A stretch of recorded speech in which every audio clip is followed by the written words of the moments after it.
Mas na hora que você vai fazer, você, por mais que você tente copiar, eu acho que não dá para você copiar. Você pode se aproximar, você pode dali partir para uma ideia e daquela ideia ela se multiplicar em 10, 20, 100 ideias.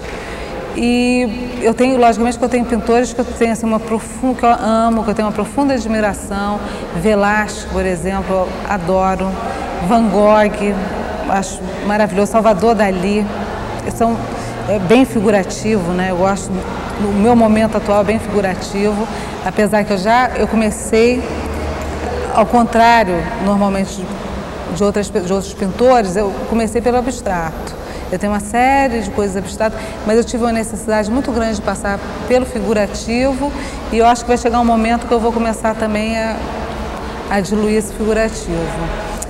E tem um pintor espanhol que eu gosto muito também, que são as cores. Eu gosto muito de cores, apesar que o meu momento atual é monocromático. É o Sorolla. Eu adoro o trabalho dele, eu tenho assim, uma verdadeira paixão de olhar os quadros, de olhar as marinhas, figura dos pescadores na praia, das crianças, brincando ali, aquela pintura, aquele sol, aquela luz de Andaluzia, né? Aquela coisa bem forte. Eu gosto muito.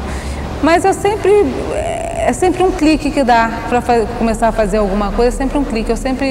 É uma visão que eu tive de alguma coisa, até no cinema. Você vê uma imagem de um filme, você acha bonita aquela fotografia. Eu acho que no momento o meu trabalho está muito próximo da fotografia.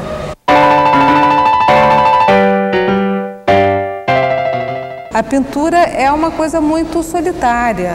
Você fica horas e horas sentado em frente de um cavalete, você fica horas e horas pensando o que você vai fazer e você tem que estar sozinha para fazer isso. Uma moça que ficou aqui encantada com a transparência. Como é que eu tinha feito essa transparência? Não sei como é que eu fiz a transparência. Eu vou pintando, as coisas vão saindo, né? Elas vão se materializando. E eu gosto de ver a coisa pronta. Enquanto eu não termino o quadro, eu não sossego. Apesar que tem quadros que ficam assim meses no cavalete, e é bom, porque cada vez que você olha, você vê uma coisa que você poderia modificar, que você poderia... Mas exatamente nessa minha fase, o quadro ele fica pronto. Depois que ele ficar pronto, eu digo, não, está pronto, eu não vou mexer mais. Mas aí você começa a olhar e você começa a descobrir outras coisas, aí você fica com vontade, então você acaba nunca conseguindo. Se você ficar querendo mexer sempre no quadro, você tem que dar um basta para você. Dizer, agora não mexe mais, que você pode até estragar o quadro, porque o quadro, para você, ele nunca acaba, você está sempre querendo mexer numa coisa, sempre modificar, então você tem que colocar um limite, até assim, um limite assim, bem rígido. Porque senão você pode, sei lá, lógico, o quadro pode ficar melhor, mas também você pode arruinar, porque ele tem um limite. Chega um certo momento que o quadro ele realmente não dá mais para você mexer. Eu não sei nem se ele está pronto ou se não está pronto, eu sei que ele não dá mais para você mexer. Você, se for mexer, você vai estragar. Isso é, no meu caso, se eu for mexer, eu estrago. Eu ouvi uma frase do Picasso, nesse filme, que ele diz que um quadro ele nunca fica pronto. Que ele não, sabe, ele sempre... Sabe, o quadro que fica pronto, ele está morto.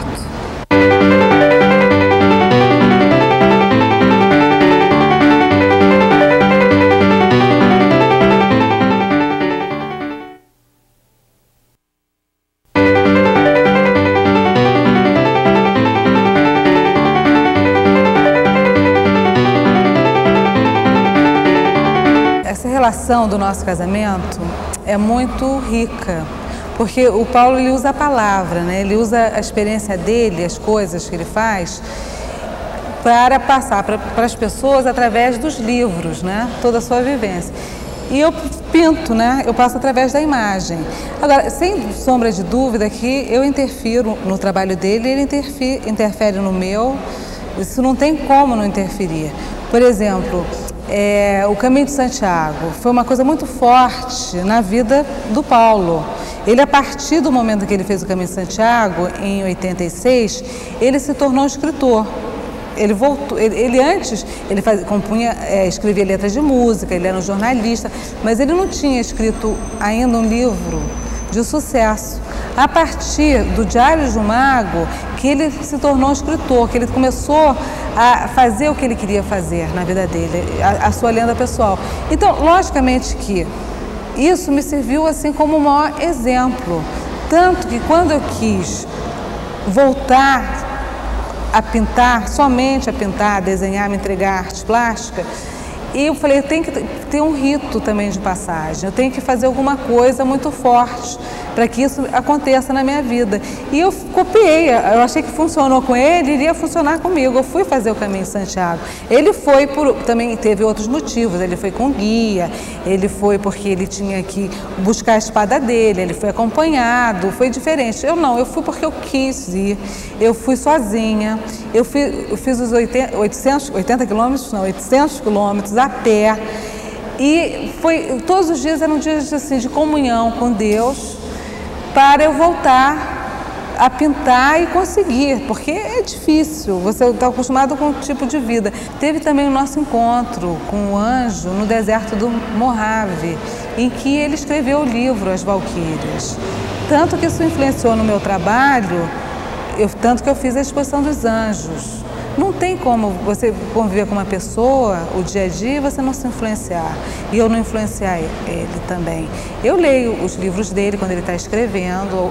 Algumas vezes eu leio desde o início e outras vezes, por determinadas circunstâncias, eu leio no final. Chego, dou uma opinião sobre um personagem, que eu acho que deve ser assim, que eu acho que fica melhor.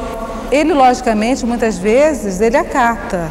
E muitas vezes não, isso vai depender do que ele sente, né?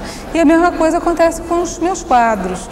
Ele às vezes não, normalmente ele interfere, diz, ai, gostei, está ótimo, ou diz, olha, não gostei, esse rosto, a sombra não está boa, ele interfere assim no quadro. E se eu achar que ele tem razão, eu vou mexer. Se eu achar que não, que eu estou com a razão, que vai continuar daquele jeito, também vai continuar daquele jeito, mesmo ele não gostando. Mas eu escuto e começo a prestar atenção naquilo que ele me disse, seriamente, né?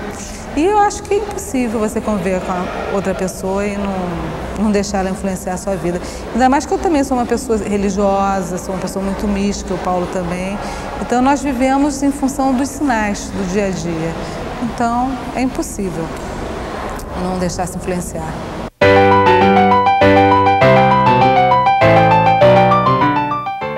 Se eu não fosse pintora, eu gostaria de ser uma pianista. Eu não tenho o menor jeito para... Nunca estudei piano, nunca estudei música. Eu sei que eu tenho um péssimo ouvido, porque eu não guardo de cabeça, às vezes, uma música de um filme, que é uma coisa que normalmente todo mundo guarda. Para mim, eu tenho uma